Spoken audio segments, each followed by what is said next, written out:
안녕하세요. 2019년 2월 26일 화요일입니다.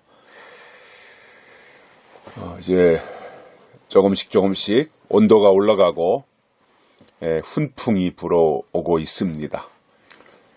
땅을 뚫고 올라오는 새싹들의 놀라운 에너지를 발견하면서 화들짝 놀라게 됩니다. 저 갸냘픈 새싹이 어떻게 저렇게 단단하고 얼어붙었던 땅을 삐집고 뚫고 올라오는가. 그 힘이, 그 위력이 대단하다고 하는 것을 새삼스럽게 다시 한번 깨닫게 됩니다.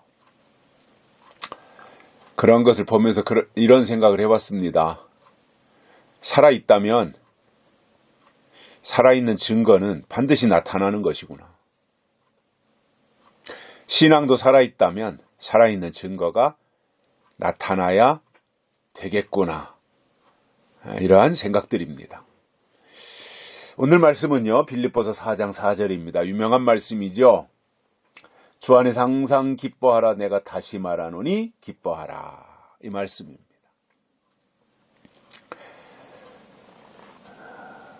주 안에서 항상 기뻐하라. 내가 다시 말하노니 기뻐하라. 여러분, 삶이 기쁘십니까? 기쁘지 않다면 문제가 있는 겁니다.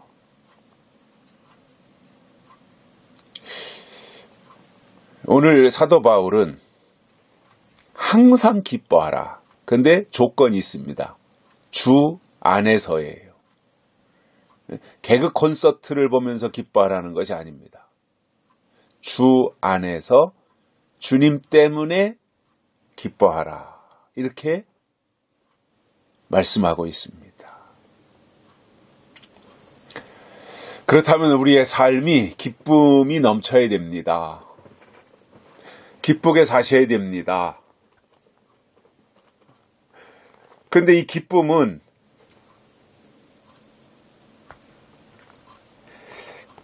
어떤 조건이 충족되기 때문에 기뻐한다면 그것은 하나님이 원하시는 기쁨은 아닐 것입니다. 하나님이 원하시는 기쁨은요, 우리의 조건에서 오는 것이 아니라 그 모든 것을 다 뛰어넘어서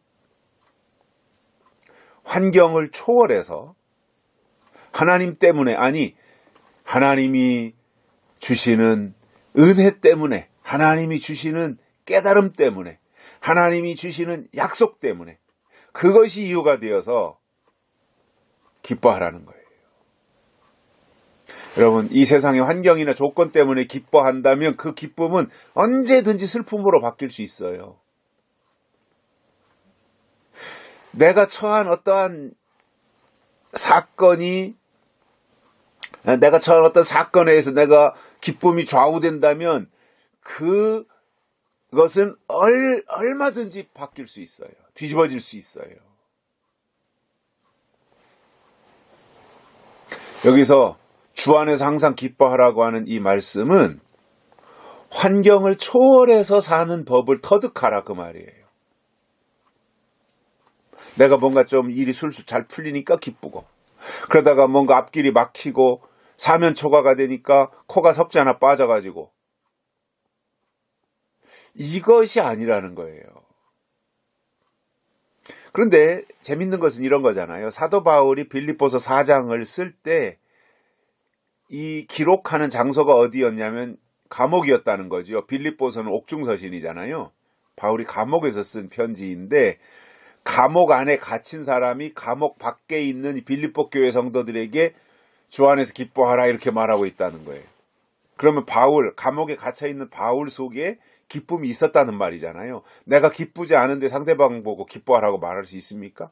내가 수심이 가득 차 있고 슬픔이 짓누르고 있는데 다른 사람 보고 기뻐하세요 이렇게 말할 수 있겠어요? 내가 지금 우울증에 사로잡혀가지고 우울해가지고 어찌할 바를 모르는데 다른 사람 보고 기뻐하라고 말할 수 있겠어요? 내가 지금 참담한 상황에 처해가지고 있는 사람이 상대방을 향해서 기뻐하라 이렇게 말할 수 있겠어요? 안 되지요. 못하지요. 그렇게 할 수가 없지요. 내가 기뻐야 다른 사람 보고 기뻐하라고 말할 수 있는 거예요. 근데 이 기쁨의 출처가 어디예요? 주 안에서라는 거죠. 예수님 안에서 기뻐하라는 거예요. 우리는 세상적인 것 때문에 기쁨이 좌지우지 당하는 사람들이 아닙니다. 우리는 예수님 때문에, 약속 때문에, 말씀 때문에, 예언 때문에 하나님이 우리에게 쏟아 부어주시는 놀라운 하늘의 신령한 것들로 인해서 그것이 우리의 기쁨의 이유가 되어야 된다라는 거예요. 세상 사람들은 뭔가 조건이 맞아떨어지면 기뻐하죠. 뭔가 내가 계획했던 대로 일이 술술술술술술 잘 풀어지면 기뻐하죠. 자랑하지요. 과시하지요. 그러나 우리는, 하나님의 사람들은 그게 아니라는 거예요. 어떠한 고난과 역경에 처할지라도, 바울처럼 감옥에 들어가 있다고 할지라도 주 안에서 항상 기뻐하라 이렇게 선포할 수 있어야 된다는 거예요. 그리고 이렇게 폭발력 있는 말씀으로 외쳐야 된다는 거예요. 그리고 다른 사람들을 격려할 수 있어야 된다는 거예요. 오늘날 사람들은 감옥에 갇혀있지도 않은데, 실질적으로 육신이 감옥에 갇혀있지도 않은데 가상의 감옥 속에 갇혀있어요. 다들 이념의 감옥 속에 자기 울타리가 있어가지고 말이죠. 자기 고정관념의 이 테두리 안에 갇혀있고, 내 인간관계, 저 사람은 내 마음에 맞고 저 사람은 내 마음에 안 들고 이렇게 편가르기 하는 식으로 하면서 나 스스로를 감옥에다 가두는 거예요. 또 신앙적 감옥 있잖아요. 애국과 같은 신앙. 벗어나야 되는데 거기에서 벗어나지 못하는 어린아이의 신앙. 이게 다 스스로를 감옥에다가 가두는 거예요. 그러니까 지금 내가 유치장에, 교도소에 들어가지 않았다고 우리가 스스로 생각할지 모르지만 실제로 그 내면의 세계를 들어가 보면 감옥에 갇힌 것 이상으로 걱정, 근심, 여러 염려, 이러한 것 속에 갇혀서 사는, 감옥살이 하는 사람들이 얼마나 많습니까? 또 나한테 피해를 준 사람에 대해서 용서하면 내가 자유로워지고, 용서하면 내가 그 감옥과 같은 갇힌 곳에서 벗어나고 자유로워질 수 있는데, 내가 용서하지 못함으로 나 스스로를 그 굴레를 씌워가지고 감옥에 가두고 사는 삭막한 사람들이 얼마나 많이 있습니까? 그래서 우리가 예수님이 그런 말씀 하시잖아요. 70번씩 7번이라도 용서해라. 이거는 용서에는 제한이 없다는 말씀이거든요. 하나님도 그렇게 우리를 용서하셨고, 또 용서받은 우리도 다른 사람들을 향해서 그렇게 용서하라는 거죠. 무제한적으로. 근데 이 용서라고 하는 것을 이렇게 보면, 저는 그 창세기를 보면서 요셉의 용서를 깨달았거든요. 오래전에. 자기를 팔아먹고 자기를 미워하고 자기를 무시하고 한 형들이잖아요. 꿈 얘기하면 비웃고 말이죠. 그리고는 아버지 심부름관 요셉을 팔아버리고, 그 보고 싶은 어머니 아버지 못 보고 형제들 그리운데 다 떠나고 애굽에 가서 종살이하고 감옥에 갇히고 누명 뒤집어 쓰고 뭐 이러한 생활이 얼마나 처절한 겁니까 이게.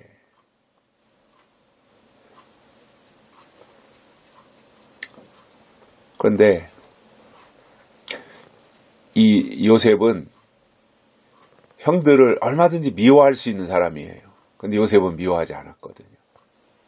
형들을 미워하지 않았어요. 자기를 팔고 자기 인생을 망치고 자기 젊음을 망치고 자기의 모든 일을 다 파괴시킨 그러한 형들을 미워하지 않았어요. 용서하잖아요. 제가 여기서 깨달은 것이 있습니다. 한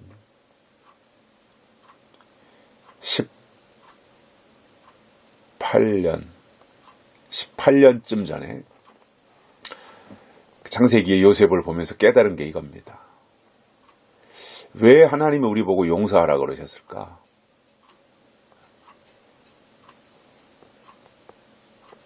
한번 생각해 보십시오. 왜 하나님이 용서하라고 하셨을까, 우리에게? 제가 그때 깨달은 것은 이거예요. 용서하면 내가 살아요.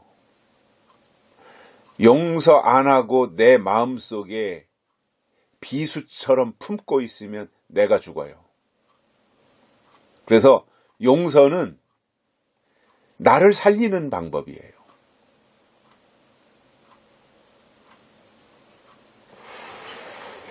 그래서 내가 살면 일단 내가 살고, 그리고 말씀 속에 들어가니까 주 안에서 항상 기뻐하라 이렇게 말씀하잖아요. 내가 살아나서 기뻐하고 감사하고 사랑하고 예수 그리스도를 대망하고 하나님의 나라가 이 땅에 이루어지기를 기대하며 사는 그 과정 속에 내 마음 속에서 우러나오는 이 희열, 감격, 기쁨, 이것이 우리의 삶의 에너지예요.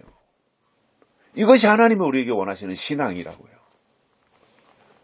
이렇게 가야 되지 않겠느냐. 물론 저도 아직 거기까지는 도달하지 못했습니다마는, 그러나 뭔가 어떤 원칙을 깨닫고 나니까 그래, 그렇게 가야지, 그게 맞지, 그게 답이지, 이러한 생각을 갖게 되고, 그래서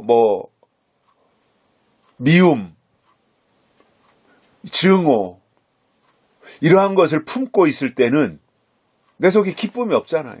증오로 가득 찬 사람 마음속에 무슨 기쁨이 있어요? 미움으로 가득 찬 사람에게 무슨 사랑할 마음이 있겠어요? 근데 그러한 증오와 미움과 이러한 것들을 다 내려놓고 포기하고 용서하고 나니까 내가 살게 되고, 그때부터 내 마음속에 조금씩 희망이 생기고 기쁨이 솟아나고, 그동안에는 좌절과 절망이 내 앞길을 가로막았는데 용서하고 나니까 그러한 것들이 다 조금씩 사라지면서 앞이 보이기 시작하더라는 거죠.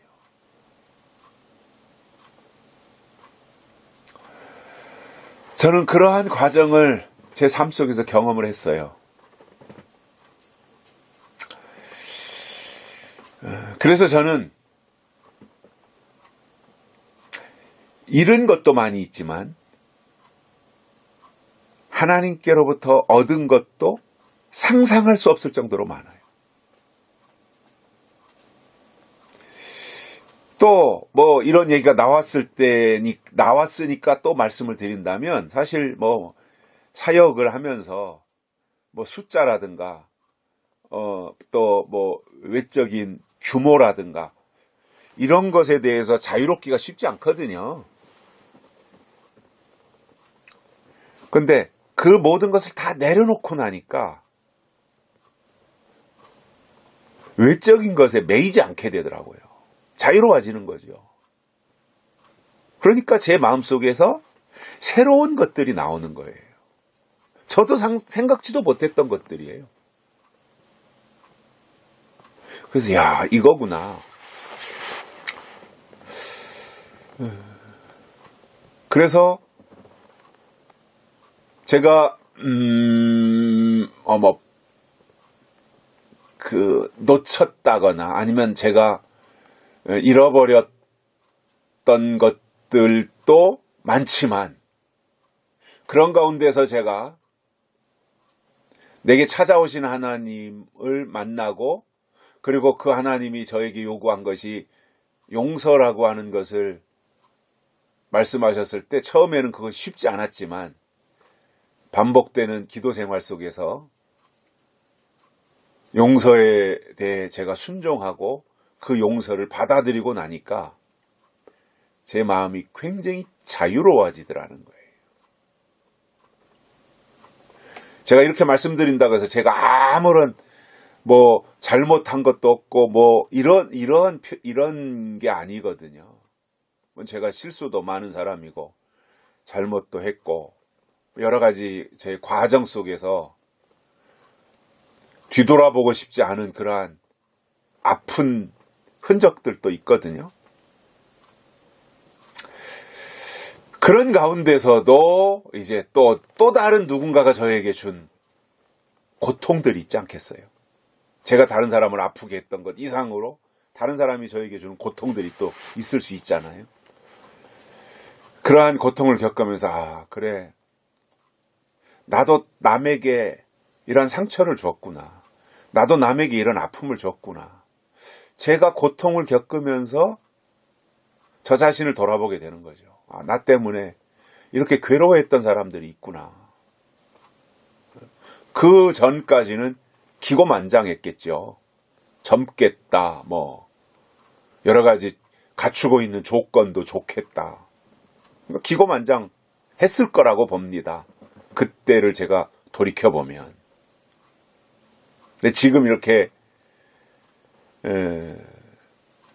제가 한 10여 년 전, 그러니까 한 50줄 지천명의 나이가 지나면서부터 제 마음속에 하나하나 깨닫게 되는 것들 중에 한 가지가 오늘 말씀드린 이런 내용들이에요.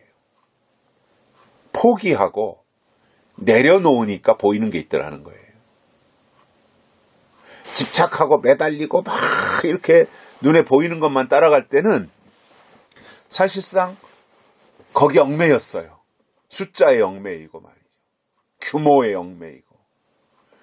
그게 결국은 뭐예요? 육의 생각이잖아요.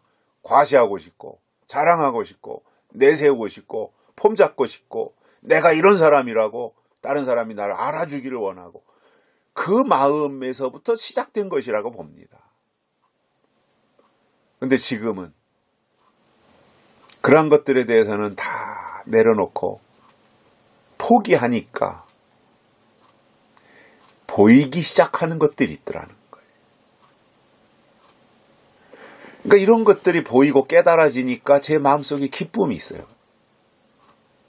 그리고 제가 깨달은 것들을 다른 사람들에게 전해주고 싶어요. 그런데 제한돼 있잖아요. 시골이라고 하는 것도 있고 또 어떤 만나는 대상도 적다라고 하는 이러한 것도 있고. 근데 사실상 늘상 잘하든 못하든을 떠나서 늘상 주일 예배의 말씀을 50분씩 1시간씩 이렇게 하기가 쉬운 거 아니에요. 목사님들은 잘 아시겠지만. 그리고 무조건 제가 오래 한다고 해서 잘한다거나 오래 한다고 해서 좋은 것이라고 하는 말씀을 드리려는 것은 아니고, 사실상 앞에 서서 어쩌다 한 번이라도 20분, 30분 어떤 주제를 가지고 제목을 가지고 말해서 설득시킨다는 게 쉬운 거 아니거든요. 근데 매주일 또는 한 달에 한 번씩 진리축제나 이러한 것을 통해서, 진리축제 때는 요즘 평균 2시간에서 2시간 20분씩 하죠. 또 주일날 요즘 요즘뿐만 아니라 계속해서 보면 저도 모르겠어요. 저도 그 부분에 대해서는 야, 이건 내가 하는 게 아니다. 이런 생각을 할 정도예요, 저 자신이.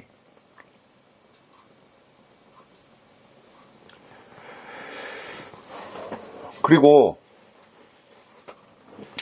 뭐 어디서 뺏겨가지고 읽어주는 게 아니라 되도록이면은 제가 깨달은 것을 성경을 통해서 전달하고 또 현재 세상 돌아가는 것과 접목해서 깨우치게 하고 이러한 생활, 이러한 방법이다 보니 저도 이렇게 한 번씩 제가 증거한 내용들을 또 이렇게 듣거든요. 요즘엔 뭐 유튜브도 하고 하니까 큐티를 통해서 그러고 보면은 야, 참 이 부분에서 내가 설명하면서 이것까지 했어야 되는데 이런 부분들은 빠뜨렸구나 그런 아쉬운 생각도 들지만 또 한편으로는 야, 이거 누가 들어도 이거는 참 좋다 이런 생각들을 저 자신도 가지거든요. 감히 제가 한 말에 대해서 제가 전한 것에 대해서 이렇게 평가를 제 스스로 한다고 하는 것이 좀 면목이 없기도 하지만 다 이해하실 분들이니까 그냥 이렇게 주제넘게 말씀을 드리게 되는데 제가 드리고자 하는 핵심은 그거예요. 내려놓으니까 편하더라는 거예요. 자유로워지더라는 거예요. 내려놓으니까. 포기하니까 오히려 마음속에 평안이 있더라는 거예요. 그리고 기쁨이 있더라는 거예요. 제가 굉장히 바쁘게 살거든요. 굉장히 바쁘게 살아요. 여러 가지 제가 관여하고 있는 일도 많고. 그런데 제 속에는 기쁨과 희망 내지는 소망이 있습니다. 근데 그 출처가 어디냐면 약속의 말씀이에요. 그래서 그것이 저를 이끌고 가는 소중한 에너지다. 이렇게 생각을 하는데 그것을 하나님이 저에게 공급해주고 계시다. 라는 이 신나는 깨달음을 제가 간직하고 살고 있어요. 그게 신바람 나요. 조건을 보면 저는 신바람 날 이유가 없어요. 저는 조건을 보면 제가 지금 처한 조건을 보면 아들들 둘이 이렇게 다른 사람들에게도 부러워할 정도로 잘 됐다라고 하는 것 외에는 제가 뭐 내놓고 자랑할 게 뭐가 있어요. 현재 저 자신을 보면. 근데 저는 감사해요. 그리고 기뻐요. 그리고 저는 소망이 있어요. 그리고 저는 요한계시록이 이루어질 것을 그리고 예수님이 요한계시록이 말씀하신 그 내용처럼 예수님이 다시 오실 것을 확신하고 있어요. 이미 진행되고 있다라고 저는 보고 있어요. 그렇기 때문에 저는 누구보다도 뭐 이제 착각인지 뭔지는 모르지만 그건 뭐 다른 사람이 저한테 간섭할 부분이 아니기 때문에 저는 하나님 때문에 행복하다 이렇게 살고 있습니다.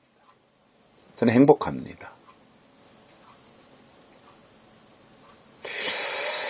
그래서 늘 감사하면서 살고 있고요.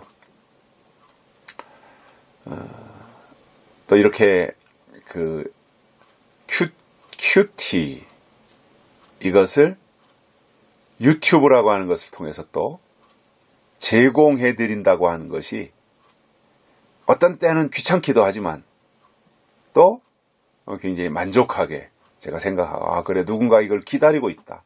오늘 이 시간을 기다리고 있다. 오늘 이 말씀을 누군가가 또 사모하고 있다. 애타게 기다리고 있다. 이러한 생각들을 하면서 기쁨으로 이렇게 녹화도 하고 편집도 해서 보내드리고 있거든요. 도움이 됐으면 좋겠고, 오늘 말씀처럼 우리의 기쁨의 출처는 환경이나 조건이 아닙니다. 예수 그리스도입니다. 주 안에서 기뻐해야 되는데 그냥 뭐 막연하게 어떻게 기뻐하겠어요. 뭔가 우리에게 주신 약속이 있어야 약속을 근거로 기뻐할 수 있잖아요. 약혼한 총각 처녀들은 늘 그 약혼자가 언제 오려나, 그 약혼자와 내가 언제 결혼해서 같이 살려나, 그것을 꿈꾸면서 행복해 하잖아요. 지긋지긋하게 생각하는 사람 없죠? 약혼녀가, 약혼남이. 우리가 예수 그리스도와의 관계 속에서도 우리가 그리스도의 신부로, 예수님은 신랑으로, 이러한 관계가 이제 형성이 되었으니 매일매일 그리워하면서 행복해하고 기다리면서 또 자신을 지키면서 우리 속에 주시는 하나님의 은총이 늘 넘쳐서 그것이 우리의 기쁨의 이유가 될 수 있기를 바랍니다. 여기까지 하겠습니다. 감사합니다.